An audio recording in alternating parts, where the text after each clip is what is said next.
Toto. I have a feeling we're not in Kansas anymore.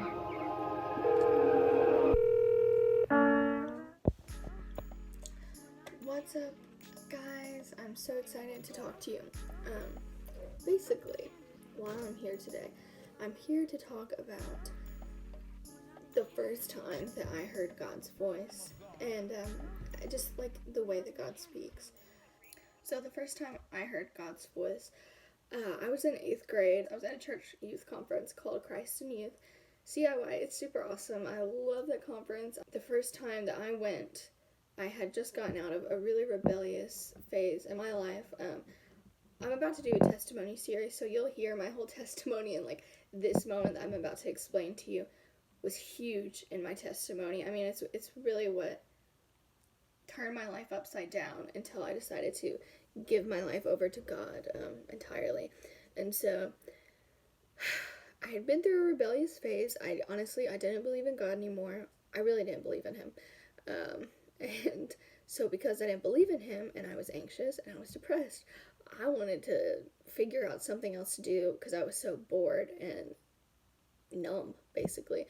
Just like intake of alcohol, and I smoked weed and all that stuff. And I'll talk about this more because that's really not the focus of this video, but the point is, after I went through this season, I was like, God's not really there. And why would he let me, just this little 13-year-old, 12-year-old, like, feel so bad about herself? And why would he let my sister Morgan have suicidal thoughts and think she's going to kill herself and plan to kill herself? And why would I have suicidal thoughts and all this stuff? I don't know. I just felt distant. I felt distant from my family. I started isolating myself, and let me tell you, when Satan starts to attack you and he's coming for your life and he's coming for your joy, he starts by trying to isolate you. He starts by trying to take you away from the people that care about you. So when you're alone, it's easier to take you down, and that's why community is so important, and you cannot forsake going to church and gathering with a body of believers. And I'm not saying, like, if you don't go to church every Sunday, you're suddenly not a Christian or whatever. It's not about that. It's not about the religious thing of, I have to be a church. It's like, when I get around this body of believers that I love and they love me, I am edified and I am built up to be a stronger Christian than I was before. And they pull you out of the dumps whenever you are going through it. And so I really didn't have that community of believers around me. There were believers, but I isolated myself from them. So what did it really count for? And anywho, I had been caught sneaking a beer. My mom caught me, and obviously that was the low point, but to be honest, I still was not even, still wasn't convicted, because I didn't have the Holy Spirit. Whatever. There were probably points in my childhood where I felt like I really loved God, but at that point in my life, it was definitely not one of those times. I remember crying out whenever I got caught to God. I just didn't want to get in trouble. Like, I was sobbing. I was like, Lord, please, I'm so sorry that I've been so distant, but, like, if you're there, just protect me, like, this one time. And the thing is, he did protect me. He protected me by letting me get caught and making me stop to some degree. I did continue doing bad things, but not in the same level. And he also did protect me because there were certain things that did not leak out that I had to work through on my own with him, and he wanted to do one-on-one with me rather than, like, through my parents. There's just different little things that he protected me from, and I realize that now. And so it was so weird. It was like, for the first time in my life, I started to feel, and keep in mind, this is like 2 months after I got caught. I got caught in, I think, March. So yeah, so like May, I started to feel God, and it was weird. I wasn't doing anything. I just started to feel him asking me to read the Bible and to talk to him. So I started praying in my heart. It's like I was tilling my heart, laying foundation for what was going to happen in the month of June. I didn't know that, but I see that now.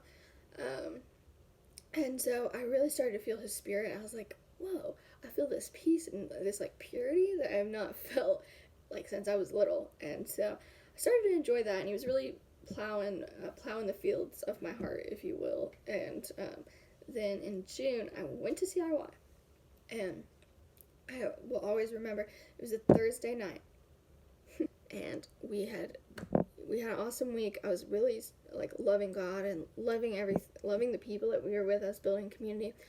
And what happened was, I was in service, and they were singing, I remember they were singing Scandal of Grace. They turned off the lights, and the crowd, like all the students, were singing it just a cappella together in the dark. And I was just getting in, and I was like, to be like you, I give all I have just to know you. Like those lyrics, I was singing them out, and I meant them. And I just felt the Lord. He said, Maria. And I looked around, I'm not kidding, like, I'm not going to make this up. I grew up in a spiritually dry place, as in, like, I did not know about supernatural things. I didn't know God that even really had a voice anymore. I don't know. I just never really knew. So I hear God speaking to me, and I'm like, wait, what? No.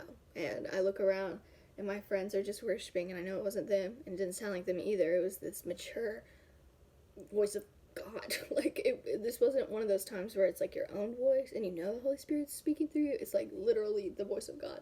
And so he said, Maria. And I was like, what? And he said it again. He said, Maria, I love you. I care for you. And I saw that you were living in a way like blah, blah, blah, blah, blah. I saw you were depressed. I saw you were suicidal. And I want you to know I didn't desire for you to go through that. But I had to let you make your own decisions, so that's why you felt depressed, that's why you were suicidal, because you were choosing to live by your own flesh, gratifying your own desires. Now, he didn't use those big words when he was talking to me the first time, because honestly, I wouldn't have really understood. So he was putting it in plain terms of like, I saw that, I love you, I care for you, and here's how. This is the awesome thing. He didn't just say like, oh yeah, I saw you, or whatever, I love you, but he redeemed it, and he said, and now, I am going to use you in mighty ways, and the same stuff that you went through is going to free other people. And it's just that sort of thing. And he just going on. He would not stop talking, and like in an awesome way. But I'm saying he wouldn't stop because I was like, oh, don't stop, God. Like don't just say my name. Like, I want to hear you. I want to hear your voice. This has never happened to me. And at this point, I didn't know that like being slain in the spirit was a thing, but I started being slain, and I fell, and I put my elbows on the chair in front of me, and I'm trying to hold myself up, and he just says, like, he just keeps talking, he's pressing in deeper and deeper into my spirit, and so I just fall on the ground, I'm stopping my eyes out while he speaks to me. Oh, guys, this is crazy just to tell, because like, now I have a relationship with him, and I get to hear him, but that first time that you hear God, like, it changes everything. It really does. It changes everything. And so I'm on the ground crying, and he's at the end of it, he basically says, you are going to be used in ministry, in missions. And when he said it, it's like they were like, in my mind, I could see the words on top of each other, and it's like ministry and missions were said at the same time, and they blurred together, like that I'm going to do ministry through missions, or whatever. And so I was like, what? And I was like, okay. And so when I had that experience, I was so full of joy that I literally ran. We did like small groups after.